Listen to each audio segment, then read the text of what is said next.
Okay, so this video is going to be about installing the azimuth adjuster on my Explore Scientific iEXOS mount that I just bought, the go-to mount, and I've got the medium duty tripod. I've seen it listed as a Twilight medium duty tripod, and also when I got it, I believe the box said STC2. And as you can see, it's got a threaded T-bolt here. It's got a metal spreader, so this is definitely better than the real lightweight ones that come with the standard iEXOS 100. And when I do it, this has little hex head, like Allen wrench type bolts in here that I'm supposed to use to tighten up, and I'll be doing that on the base of the mount head itself and then putting it on here afterwards. I can't do it while it's setting on here because the azimuth pin here will be in the way of one of the Allen screws. So here's a little cell phone camera view of what I'm dealing with. Here's the top of the mount head, and I'll see here I've got the insert in here. I'll show you that. I'm going to put it all together. There's an insert so that I can put this adapter on because it raises the mount head up a couple inches, and basically this is an extension of the bolt so that it'll reach. And of course, here are your adjuster screws so that you can fine tune your polar alignment. If you've never used one of these, you just basically know you get it roughed in and then you can fine tune it. You loosen one screw a little, and when you get real close, I mean, you might just be barely moving this the smallest amount you can. So here is my iEXOS 100 mount head.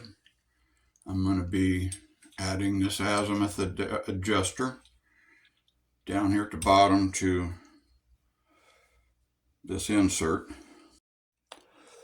My instruction sheet told me to center the opening here between the threads in line with my serial number. So I'll line that up, and then I will snug up my Allen screws. So when I do this, I put the flat side of the azimuth adjuster up against the mount, and I know it's kind of hard to see because it's all black, but this piece here, oops, there you can see the part that inserts into the tripod right there. I want that facing outwards.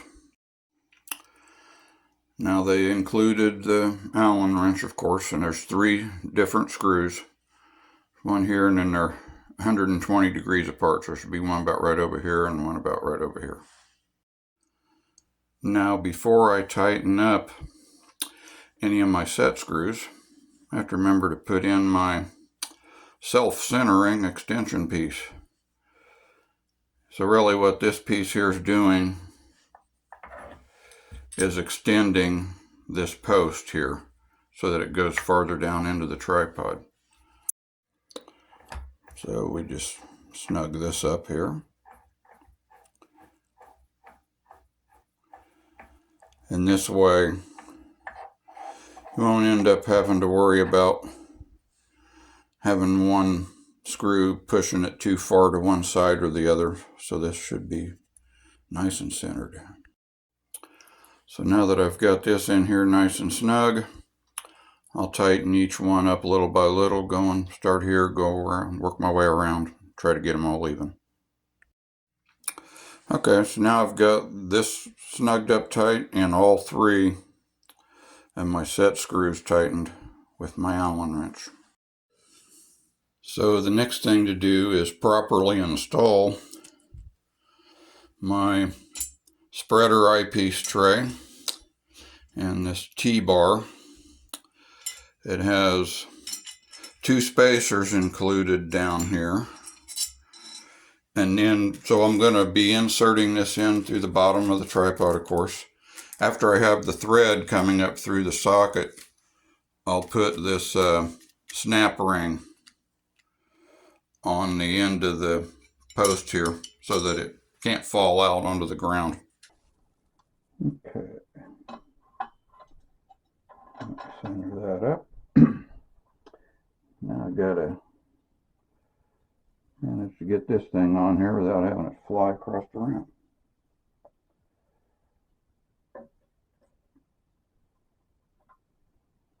Since it's down in that socket, there's probably a trick.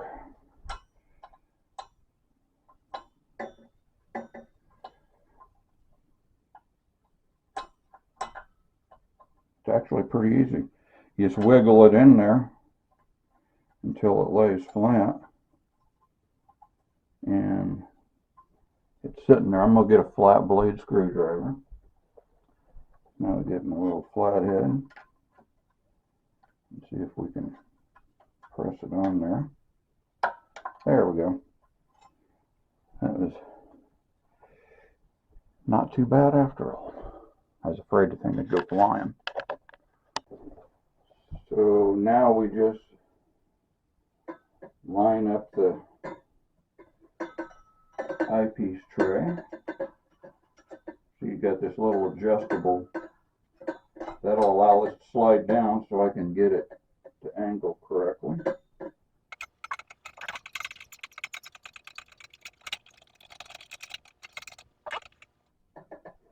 And now I can put the mount head on top of here. So now we'll put this on, and here my pin is here. So I have my opening to the azimuth adapter adjuster on there. Now I can start to tighten this in. And you can see I'll end up readjusting this, but that's alright. Of course, you know, you can, if you set up in the field, you know, if you take this thing with you in your car, it's nice that this will be in here permanently. It'll make it easier to set up then. I normally do my stuff out in my driveway, so I'll leave this part set up. Usually I take off any equipment and the counterweights and stuff and make it lighter and bring it back in pieces. So that's really pretty simple. Now if you do it with the lightweight tripod, which I'm going to show you since I happen to have it, since they messed up and sent me the wrong one. So far they haven't asked for it back. I think it's not worth the shipping to them. So here is your light duty tripod that works with the same mount. Has the plastic tray that rotates into position. And if you happen to have the azimuth adjuster for it, because it does not come with this, at least with the model I got, you can loosen this screw, which loosened up real easy. And there is a plastic sleeve here. Set that down real quick. And then there's already a hole drilled here. And they included a bolt and a little azimuth pin, just like the one that's on here. Only you have to put it in yourself. And with the original model of these tripods, you actually had to drill your own hole. They include a paper template.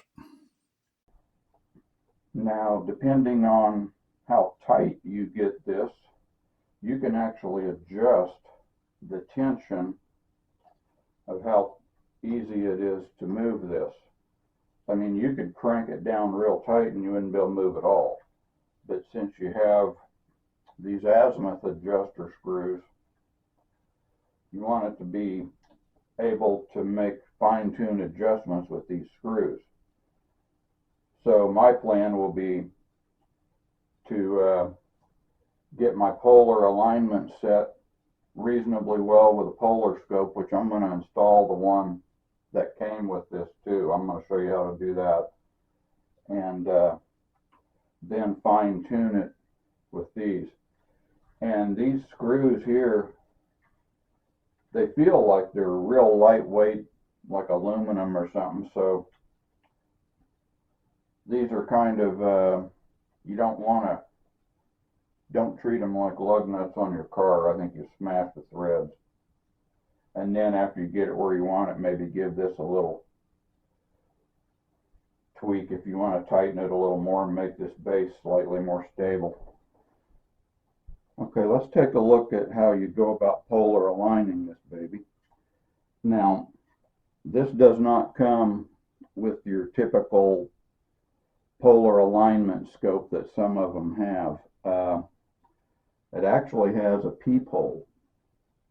We've got a little rubber plug up here, and then you can look in through this end. And by the way, this here is also a locking, unlocking knob. Unlocks, in this case, my right ascension. So you can snug that back up so that your motor can grab and track. This knob here is for tightening the adjustment on your latitude. Say like I live in Terre Haute, Indiana. I'm about 39 degrees, so I would set the indicator about that. And I'm also going to show you a little digital angle finder I have that I like. You can get them real cheap, and I think those help out a lot.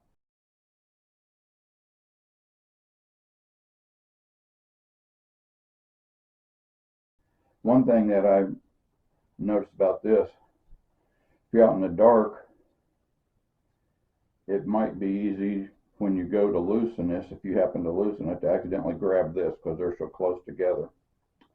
But when it comes time to polar align, assuming you're in the northern hemisphere and you can see through this baby, you look through this peephole, and I have to, it's another thing, you have to rotate this. This is this way on any mount. There's a hole inside this shaft inside here that allows you to see through here. So we have to rotate it so that the opening's there. And I'll double check in the book, but I think this is either 2 degree wide or 2.5. Polaris is not exactly in the dead center when you go to polar align.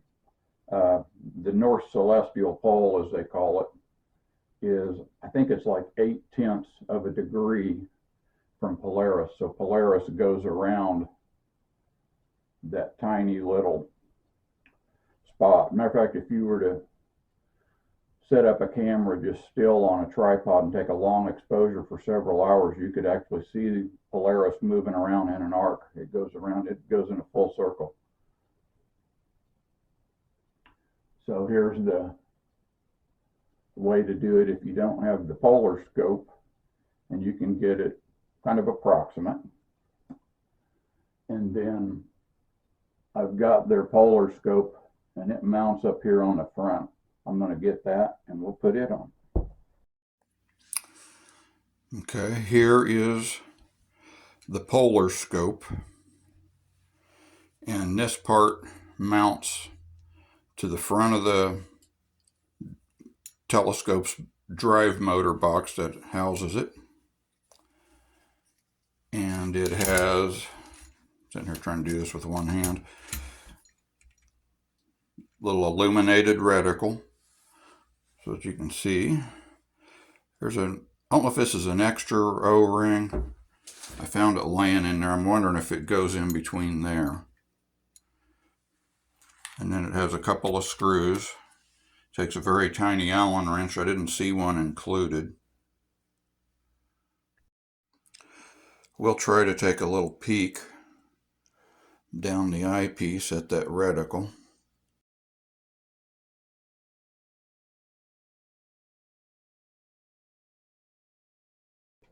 Well, this will mount up here onto the front like this. I'm going to have to remove this little screw and this little screw, because there's a pair of holes there.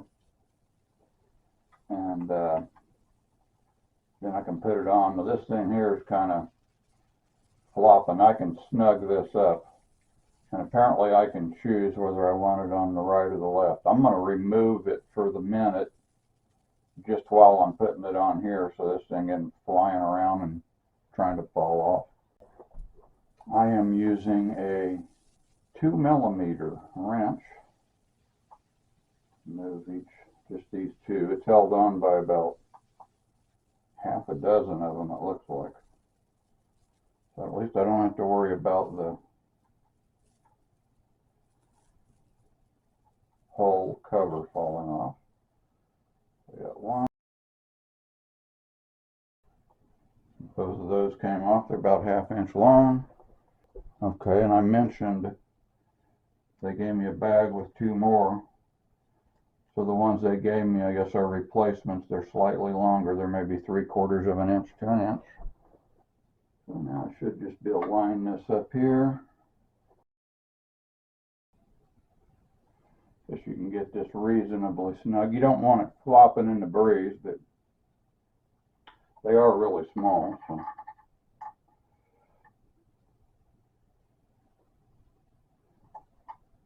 Okay, I'm going to go with that. Makes sense. Since I use my right eye, makes sense to put it here. I guess if you happen to be a person that likes to use your left eye to look down in one of these, you might want to put it on the other side. That does look like it has a little Allen head to it. Guess you can snug it up. That's something to think about too. If you're traveling with this thing, you don't want this thing hanging here. You don't want to be able to bang it up against something and break anything off. So I guess if I was taking it out in the field, I would consider removing this each time. Put it in a nice little box or something, which it comes in one. So I can use a 4mm wrench to snug this up, and I'm just putting it out here kind of parallel. So here's my adjustable LED for illuminating that reticle. Now I've got cloudy weather right now, but my plan, at least the way I'm thinking right now, of course if you've seen some of my other videos, you know that I painted black dots out on my concrete driveway. So I'm sure I'll do that with this too. I'll have to have a different set of dots because my legs, tripod legs, will be a little different than the other one. But I'm thinking I'll start, just take a quick peek through here and then fine tune it through here. And when I'm doing photography, I will do drift alignment in PHD2. So now I've got it rotated around facing the other direction so I can show you all the electrical connectors and an LED. And I'll give you a closer up view. This one here is to control this motor. I'm guessing this one's for the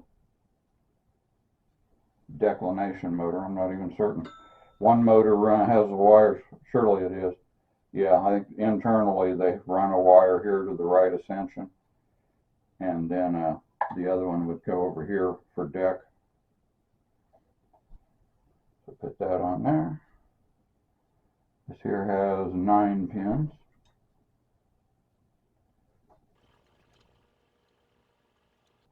Kind of gently snug these up by hand.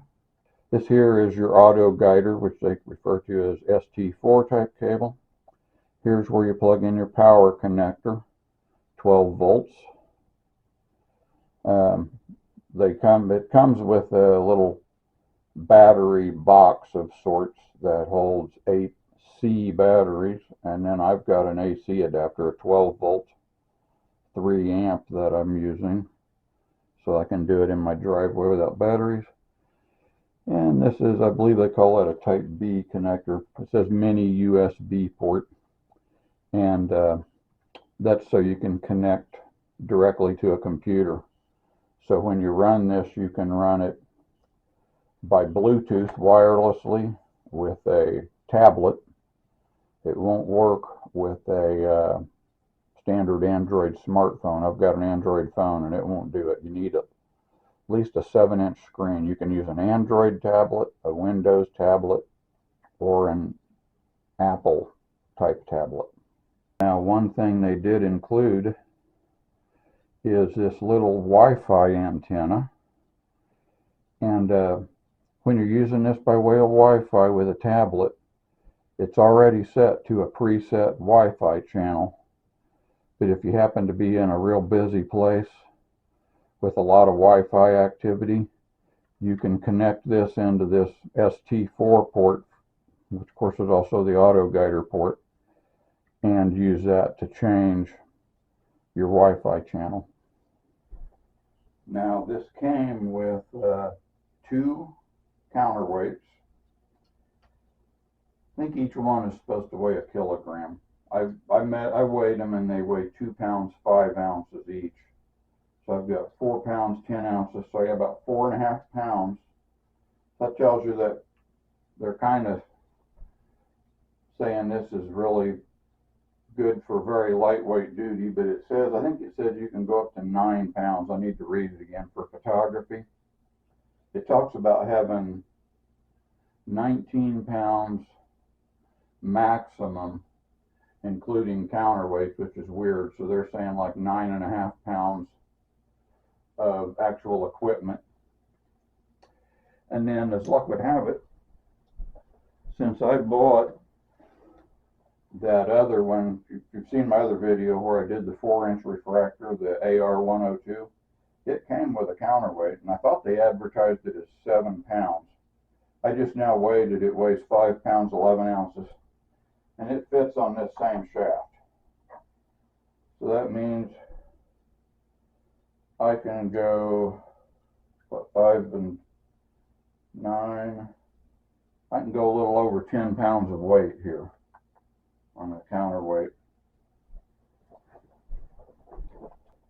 And then, of course, it has a little safety screw here. A lot of people call this a toe saver. That way, if you accidentally loosen this up and your counterweight comes sliding down, it won't land on your foot. And then the other piece that came with this is the dovetail bar put up in here. And this is kind of a special one, I guess. It's got, I think those are marked in millimeters. And that's just so that when you balance it, if you have it a little forward or backward, you can remember what mark you were on for the next time you set up, and it'll help you get your balance quicker. It's got 3 slots in it.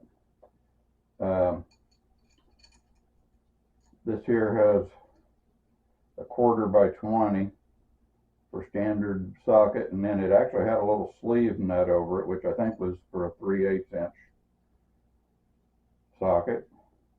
And I can put a 1/4 inch by 20 in either of these two. And then in the bottom, it has a couple of threaded sockets. So I guess if you wanted to bolt this down on top of a piece of equipment, and then maybe have your guide scope on top or whatever. I guess it really just depends on what equipment you have. So since I got the HD model of the iEXOS 100, it has the same head as the regular iEXOS 100, which of course has the lightweight tripod I showed you with mostly plastic stuff. And so I went up to an upgraded tripod and the polar scope and the azimuth adjuster to help me fine-tune the polar alignment, and then of course this dovetail bar. And that was, of course, bought this on sale too. I haven't mentioned that in this video. I bought this in December of 2023 during Christmas shopping season. They had, if you bought the standard model iEXOS 100, it was $299, and they said it was regularly $599. And then this here was $599, and they said it was regularly $999. So that's something you want to be careful about if you're shopping for this, because if the sale ended on the light duty one and the price went back up to $599 and you weren't paying attention, you might buy it for $600 thinking you were getting this. And I mentioned the tripod. I have another video where I talked about it. When they first sent this to me, the tripod head and counterweights came all in a box along with a tripod, and it was that lightweight tripod. And once I figured it out, I got a hold of customer service at explorescientificusa.com, and they had me send photographs of what I received, including the box it came in. I took pictures of the labels on the boxes and everything. And as soon as they saw it, they said, "You're right, we sent you the wrong tripod." And they sent this out quite fast. I had it, I think I called them on the 27th of December is when I got in touch with them. So then you had New Year's weekend, and I had it on the 3rd of January. So that I got the new tripod then on the 3rd. So they did it pretty quick. They really took care of it and made sure they got me right. Now, if you've seen some of my other videos, you might notice that I invented this not too attractive looking DSLR adapter, which actually works very well. And I think I could actually just remove all these weights and use it. I've got it. It's just I don't want to put this much weight on this mount. This thing weighs, I think, 17 or 18 pounds by itself. I was using this with my Celestron AVX mount, which I'll still do. And that mount likes heavier weight, and also it likes to be heavier on the tail end. So if I'm pointing up at the sky here, it wants this end to be heavier. And I've got it set where I've got like a finder scope bracket where I can put my guide scope on. And then I've got numerous holes drilled in the top. And normally what I do is put a DSLR and a telephoto lens. Like I'll use I've got a Nikon D50, and I like using a 300mm Nikon lens a lot. And those two weigh about like 4.5 pounds. I think the guide scope weighs maybe 2 pounds. So if I take these weights off of here and either use this or make one very similar to it, I think I'll be up around that 9-pound range. And then I may also try using a small telescope on it as well.